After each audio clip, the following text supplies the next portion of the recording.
আজ যেহেতু শুক্রবার, বরের ইচ্ছে হচ্ছে তাকে বিরিয়ানি রান্না করে খাওয়াতে হবে।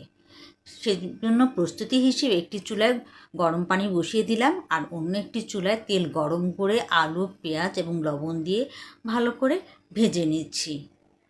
আলু এবং পেঁয়াজগুলো ভালো করে ভেজে নিয়ে এর মধ্যে আমি ধুয়ে রাখা মাংসগুলো দিয়ে দিব।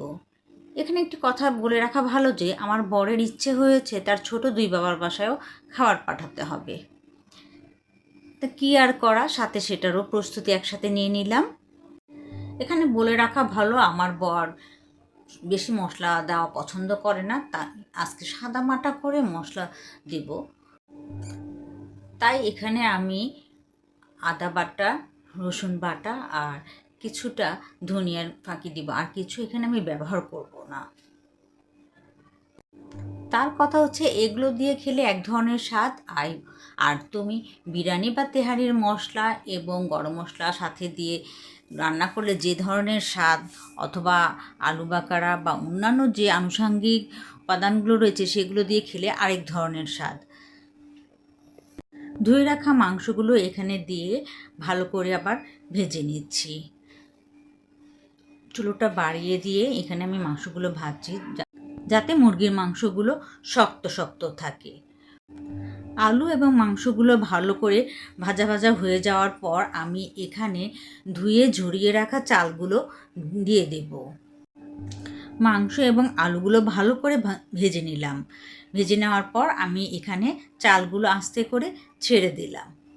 চালগুলো ছেড়ে দিয়ে চালগুলো ভালো করে নাড়াচাড়া দিচ্ছি যাতে আলু মশলা এবং মাংসের সাথে ভালো করে মিশে যায়। অনেকটা সময় নিয়ে চুলো বাড়িয়ে দিয়ে তারপর এগুলো আমি নাড়াচাড়া দিয়ে ভাজা ভাজা করে নিচ্ছি। এতে করে স্বাদটা খুবই ভালো লাগে আমার কাছে এবং একটি সুন্দর ফ্লেভার হয়।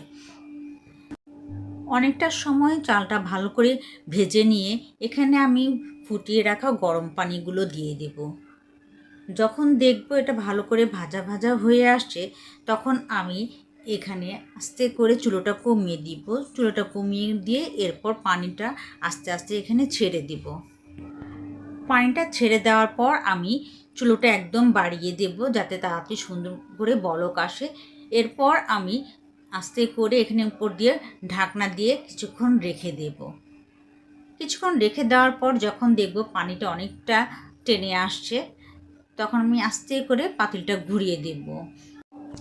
এরপর আমি আস্তে আস্তে করে বিরিয়ানিটি নিচের থেকে উল্টিয়ে উপরেগুলো দিয়ে দিব, আবার উপরেরগুলো নিচে দিয়ে দিব।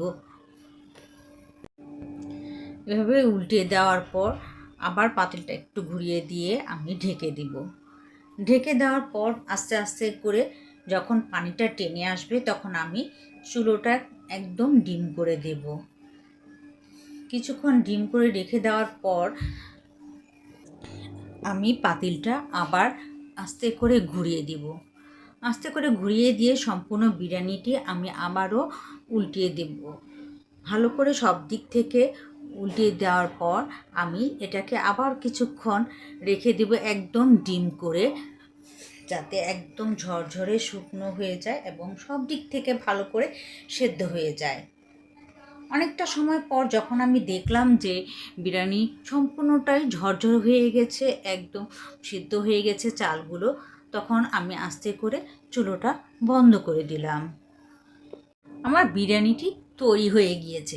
এখন শুধু খাওয়ার পালা এবং পাঠিয়ে দেওয়ার পালা। যারা যারা খাবে তারাই বলবে এটা কেমন হয়েছে। আমি তো আর নিজেরটা বলতে পারি না। ধন্যবাদ বন্ধুরা।